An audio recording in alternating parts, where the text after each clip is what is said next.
Habari, karibu sana Success Path Network, each one teach one.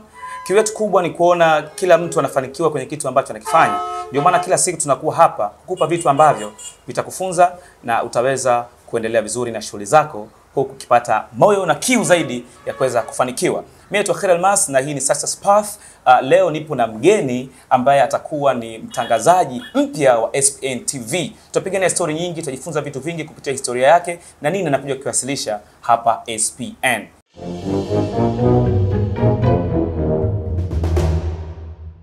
Bwana, karibu sana, jitambulishe, unaitwa nani na tuweze kuendelea. Shukrani sana. Mimi naitwa Abbas Mkasi, lakini kwa uchache ama kwa ufupi huwa natumia kama Mkasi. Na ungetumia Mkasi ingekuwa ni nzuri zaidi kwa sababu Mkasi kidogo ukitamka hivi inakuwa inaleta attention fulani hivi kwa watazamaji na wasikilizaji. Okay, Mkasi ina sound vizuri. Vizuri sana. Ni jina la mtaani au ni sana? Kwa kabisa.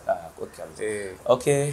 Bwana Mkasi, wewe ni mtangazaji mpya ambaye unakuja kuifungua dunia kwa vijana na watu mbalimbali ambao wanapenda kujifunza na wana mtazamo chanya kwenye jamii. No. Labda habari imekuwaje mpaka umejikuta kwenye tasnia ya habari na sio kada nyingine? Binafsi nyumbani kulikuwa na utaratibu wa kutazama taarifa za habari wakati tuko wadogo. Kwa wazazi ikifika saa 2 tu ile wazazi watokea taarifa habari pale nyumbani. Kwa nje ya kupata taarifa zile za kwenye habari, lakini pia kuna skills nilikuwa natafuta ama nilikuwa naziangazia sana pale mtangazaji anavyo wasilisha habari. So mapenzi yangu yalianzia pale kipindi cha habari saa 2 usiku miaka hiyo ya 2005 2010. So nikapenda, baadaye nimemaliza elimu ya sekondari nikaamua niingie chuo cha kusomea kabisa kuwa professional katika upande mzima wa habari. Hongera sana.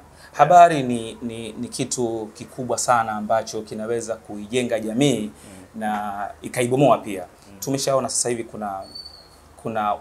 kuna hombwe la vijana ambao wameingia kwenye tasnia ya habari na wanafanya vizuri kabisa. Lakini una kitu kipi cha pekee ambacho unahisi umekuja nacho SPN TV na inaweza kuwafika kabisa vijana na ikawa ni kitu kipi? Okay. Kwanza tarehe rasmi ya kwanza kazi SPN hii tumeificha kwanza. Hatujaweka public kwa maana tarehe fulani tutaanza kazi. Lakini kubwa zaidi ambayo inakuja kwenye SPN TV kupitia mimi Mkasi itakuwa ni katika upande mzima wa teknolojia. Kuna baadhi ya wana maprofesa kadhaa wamekuwa kusema kwamba baada ya miaka 20 mbele teknolojia itachukua 50% ya nafasi za kazi kwa binadamu. So mimi pia nimebobea katika upande mzima wa teknolojia.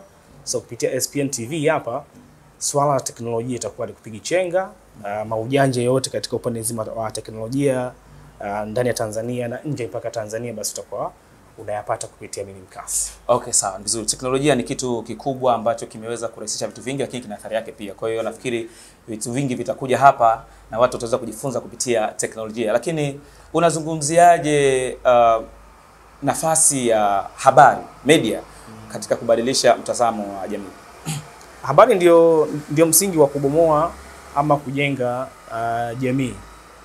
Mfano kama saizi kuleta habari chanya hapa kwa jamii ambao pia walikuwa wanatarajia huo uchanya, nadhani utakuwa umeijenga zaidi jamii. Lakini ukileta habari hasi kwa jamii ambayo ilikuwa inategemea habari chanya, utakuwa umeibomoa jamii. So nadhani habari ndio msingi ama ndio mama wa jamii katika upande mzima wa taarifa. So bila habari hakuna taarifa kwa jamii. Sasa kwa hiyo media ndio inatushape ndio kila kitu. Hiyo ni kitu kizuri sana. Sasa nataka nikuulize swali la kizoshi. No. Kwa mtazamo wako sasa hivi mwenendo wa media mbalimbali online na hizi mainstream, unafurahishwa na mwenendo wa uendeshaji wao wa habari? Kwa mainstream bado wapo kwenye reli. Labda inawezekana hiyo kukaguliwa mara kwa mara na TCRA, lakini kwa online sababu wako ni wengi na wengi wako vichochoroni, huko kumekuwa ni changamoto kidogo katika kutoa habari sahihi. So nadhani mimi nitasimama na mainstream. Okay. Kwa mainstream wako vizuri kuliko online. Yeah. Kitu gani ambacho unaona kwa online hakiko sawa? Ni kama hivyo nilikwambia, kwenye ofisi nyingi ama online nyingi haziko proper katika uongozi, wafanyaji, uwasilishaji, content wise kuna 50 kwa 50. Tofauti na mainstream ambao kutakuwa na mhariri, kiongozi wa idara fulani na hivyo. Okay, kwa na matumaini yangu umejimarisha vizuri kwa ajili ya kuja kubadilisha baadhi ya vitu kwenye kabisa. Okay, sawa. Tulikuwa na Bwana Mkasi ambaye yeye ni mtangazaji mpya hapa SPN TV. Matumaini yangu umemsikia kwa uchache na ana vitu vingi sana vya kuja kutueleza kuhusiana na teknolojia na mambo mengine. Nafikiri kwa leo tutafikia hapa. Tafadhali kuwa nasi katika vipindi vingine. Kuna mambo mengi ya kujifunza. Karibu.